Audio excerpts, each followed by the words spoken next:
எல்லாருக்கும் வணக்கம். உங்களை சந்திக்கிறதுல மிக்க மகிழ்ச்சி. நம்ம சவுலை பற்றி தான் பார்க்குறோம். சவுல் எப்படி பவுலா மாறினான்னு ஃபஸ்ட்டு பார்க்கலாம். ஃபஸ்ட்டு சவுல் எப்படி இருந்தானா, கிறிஸ்தவர்கள்னாவே பிடிக்காது, அந்த வழிபாடு பண்ணுறவங்களும் பிடிக்காது, ஆண் பெண் வித்தியாசம் பார்க்க மாட்டார். தஸ்பட்டணத்தை சேர்ந்தவர் தான் சவுல்.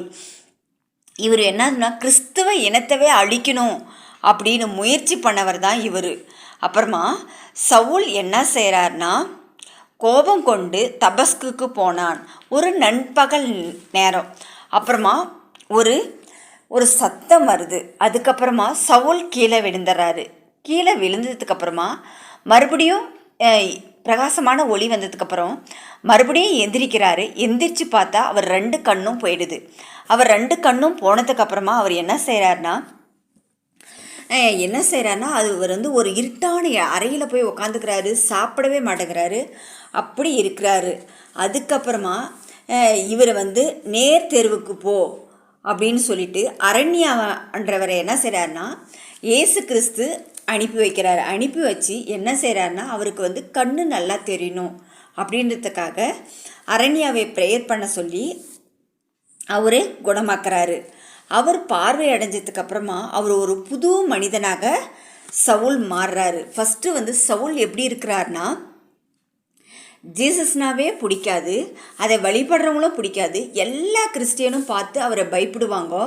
அப்புறமா அந்த வழிபாடு பண்ணுறவங்களெல்லாம் கூட்டிகிட்டு போயிட்டு ஜெயிலில் போடுறது, இந்த மாதிரி வேலையெல்லாம் செஞ்சிருந்தவர். அவருக்கு பார்வை அடைஞ்சதுக்கப்புறமா அவர் திருந்திட்டு ஒரு நல்ல ஒரு மனுஷனாக மாறுறாரு.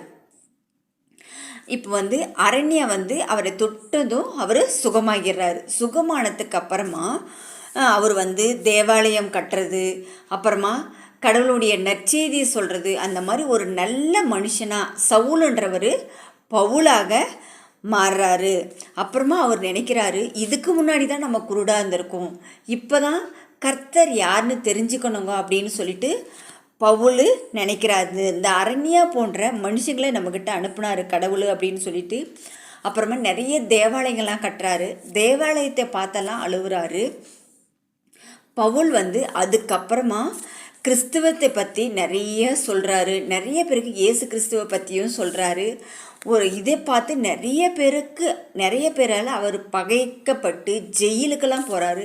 அப்போ கூட அவர் கர்த்தருக்கு இப்போ புறஜாதிகளுக்கு தலைவனாக்குவேன்னு இயேசு கிறிஸ்து சொன்னார். அதே மாதிரி புறஜாதிகளுக்கு தலைவனாக்கப்பட்டார் பவுல். ஆமேன். Bye friends.